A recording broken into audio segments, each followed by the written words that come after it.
All right. So evaluate the expression for the given values of the variable. So they write something with a bunch of letters, and then they very poorly type what we're supposed to be plugging in. There is a missing y equals. So I'll just write it in backwards. Substitution trips people up a lot of times. So practice safe substitution. Put parentheses around your number when you put it in there.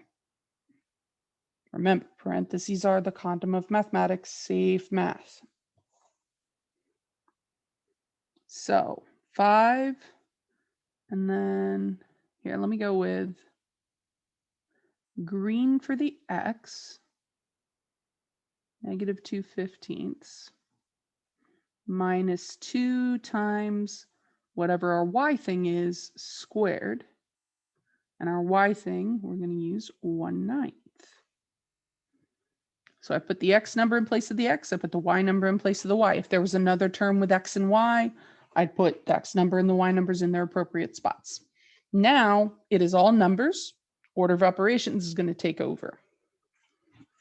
So I've got multiplication, subtraction, multiplication, and exponent.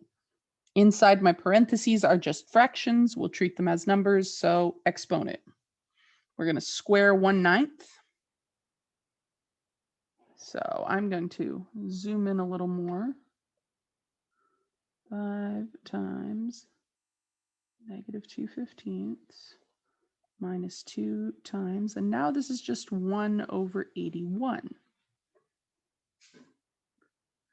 So exponents are taken care of. Now we're on multiplication division. So we're going to multiply left to right. So this one is going to get multiplied first. 5 times negative 2/15. 5 and the 15 are going to cancel and become a 1 and a 3. So this is a dot, this is a minus, so it is a negative 2/3.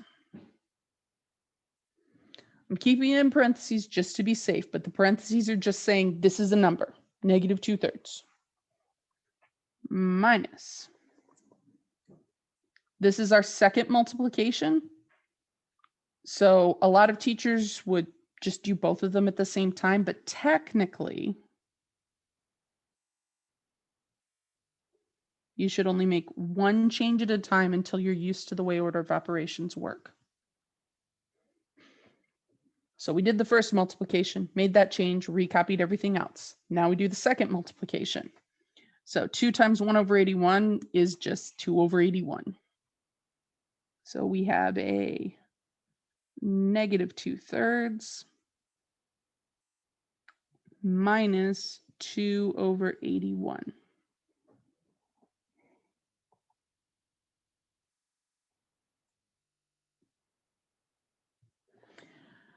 All right, so common denominator. 3 does actually divide into 81 because 81 is 9 times 9. So there's a 9 and an extra 3 in there besides the first 3. So we're going to multiply by 3 times 3 times 3, which is 27.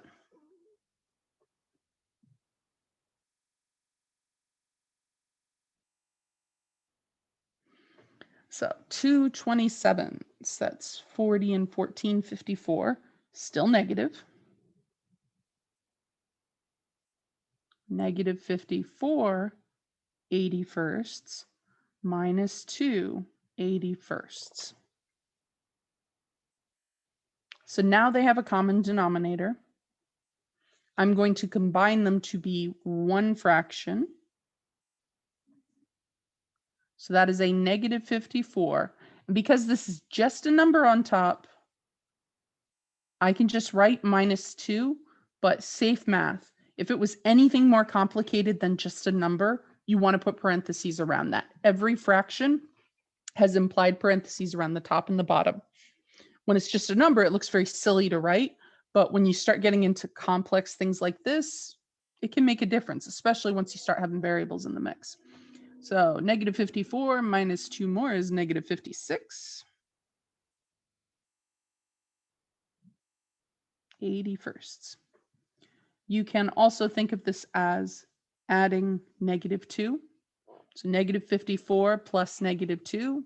We're adding 2 negatives, so it gets more negative. All righty. Number 8 down here.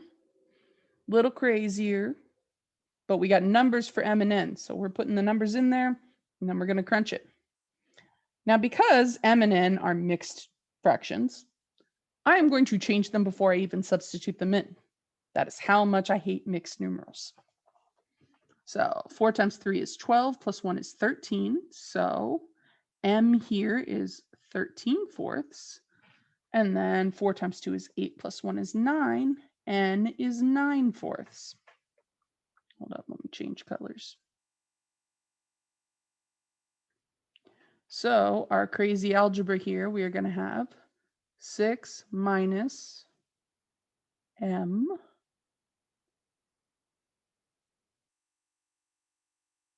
smushed onto 3 plus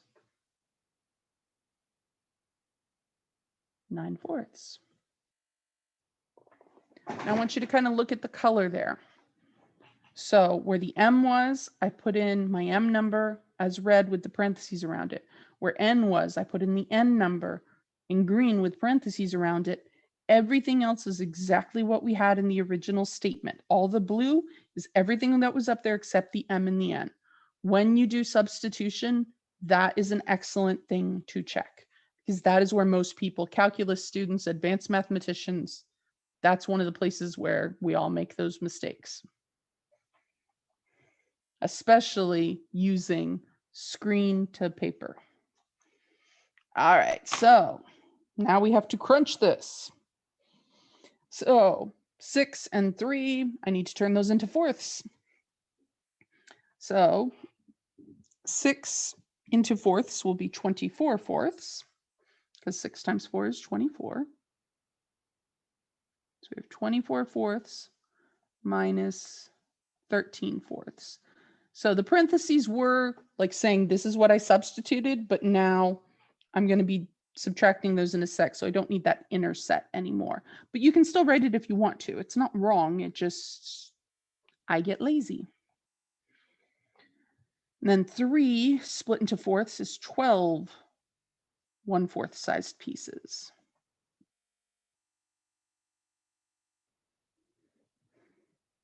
So I'm just rewriting numbers into more convenient formats.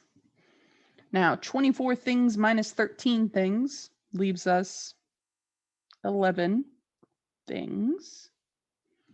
And then 12 things plus 9 things gives us 21 things.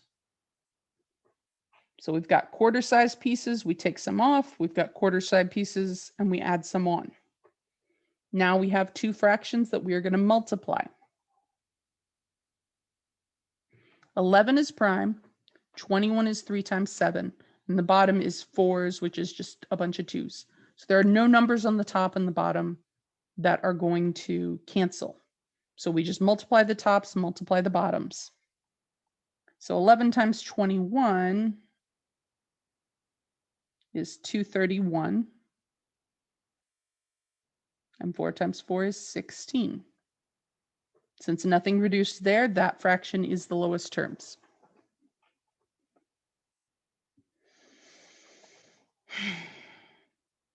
All right. I'll catch you on the next one for the oh my god complex fractions.